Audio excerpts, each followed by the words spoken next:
pada dasarnya saya akan sampaikan sumber pendanaannya supaya tidak diragukan lagi. Yang pertama, yang akan diterapkan seluruh Indonesia dari Aceh sampai Papua adalah untuk pemberian makanan gratis untuk semua anak-anak di Indonesia dan juga untuk semua ibu-ibu yang sedang hamil seluruh Indonesia. Ini adalah program yang akan melibatkan kurang lebih 82.900.000 jiwa, termasuk 78 juta anak, 44 juta anak sekolah, 30 juta anak-anak sebelum sekolah, dan ada 4 juta anak-anak yang belum lahir yang masih dalam rahim ibu-ibu yang sedang hamil. 78 tambah 4 kurang lebih 82,9 juta. Kenapa ini penting sekali?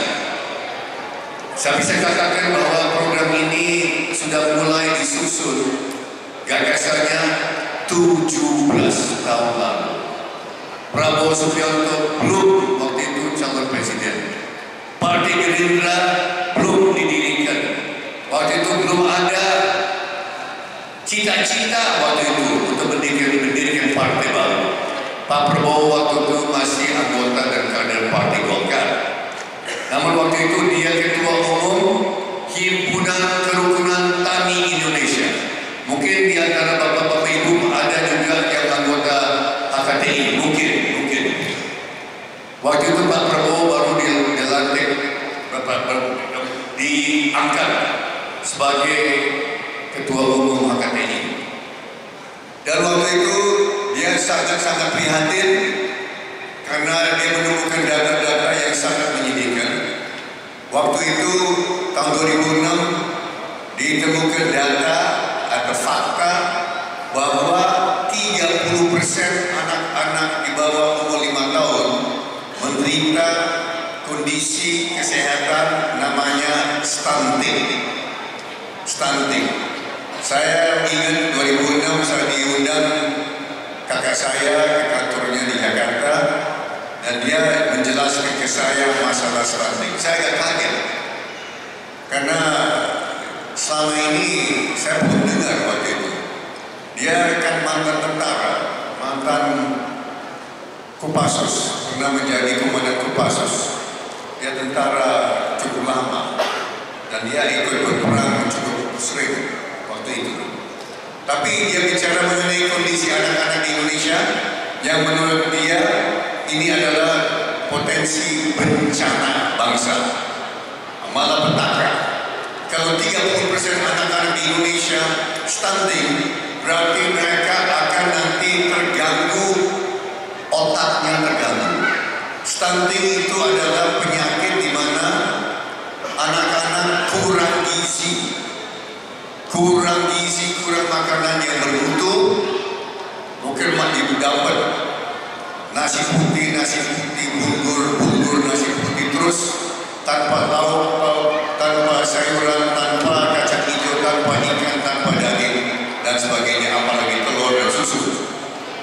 Nah, ini tahun 2006 menurut dia menjadi potensi untuk bencana besar karena kalau tidak ditanggulangi 30% dari angkatan kerja kita, mereka jadi orang dewasa, mereka bekerja dengan IQ yang sangat rendah, rata-rata 70-72 IQ-nya, di bawah normal yang normal.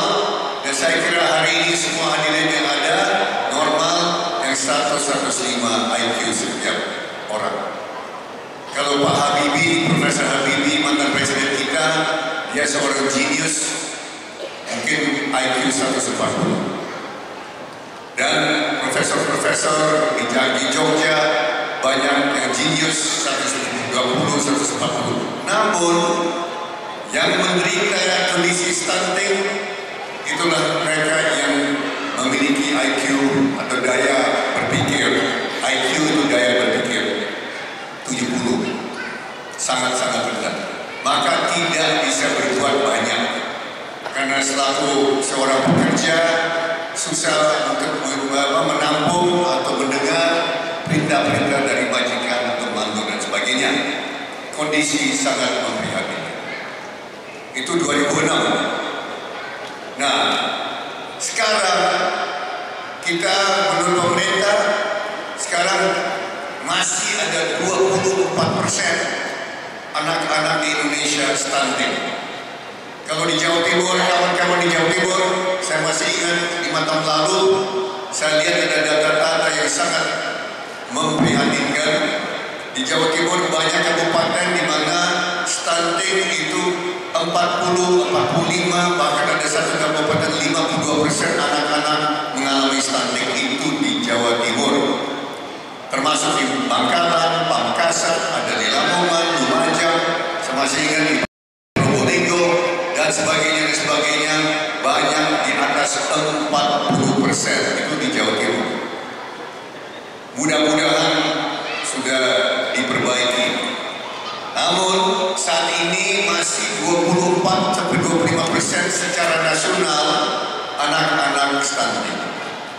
Solusi dari Prabowo dan Gibran setelah disusun secara masak-masak, dikaji, disusun dengan baik, dengan rapi, Prabowo dan Gibran akan melaksanakan program makanan gratis seperti saya katakan untuk 82,9 juta jiwa.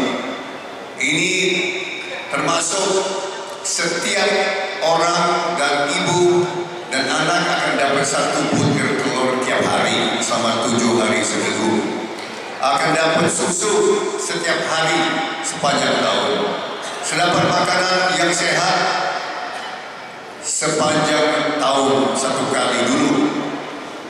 Makanan ini, program ini akan memerlukan dan memakan anggaran yang besar.